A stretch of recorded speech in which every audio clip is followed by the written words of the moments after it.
the notorious phrase "dead white male composers." Mm-hmm. Why are we still even having to think about that? Well, I unfortunately, I'm going to use a C word here, called the canon. And I think the canon, coupled with another C word, which is called colonization, is, for me, they are two major factors in the issue that you've just mentioned. Names like Chevalier de Saint-Georges, names like William Grant Still, Samuel Coleridge Taylor, have been erased from history, only to now be resurrected by some amazing artistry, as shown in the Chineke Orchestras, led and founded by Chichi Nonuku. So we understand that this issue of the canon is something that needs to be revisited. It needs to be reinvented.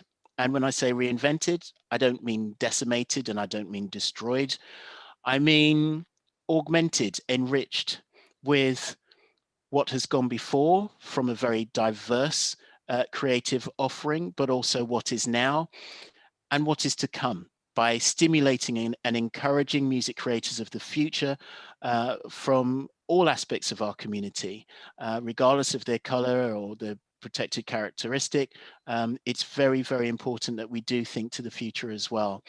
And I'm going to hopefully not pick up too much of or open too much of a can of worms here by saying I'm afraid that while children and young people are learning music of the type that you describe, it's going to be impossible for them to move forward and go to take their music making forward and go to a conservatoire and think there is any other music to play.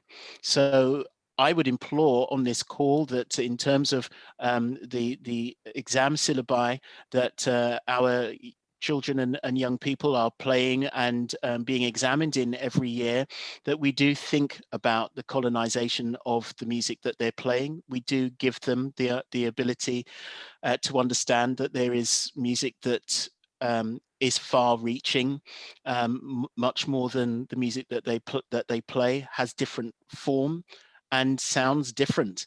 And you know what? It's just as educational and it's just as nourishing as the music that they're currently studying.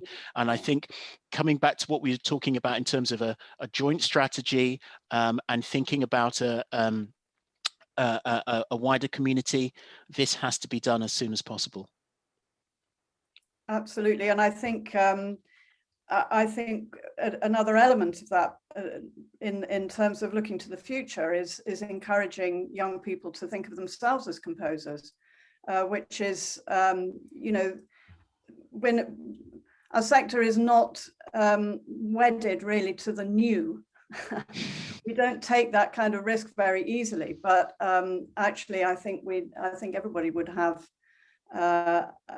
a much better time if we were encouraging that sense of creativity from young people and what they can bring to refresh and rejuvenate what you call the canon. So very much so.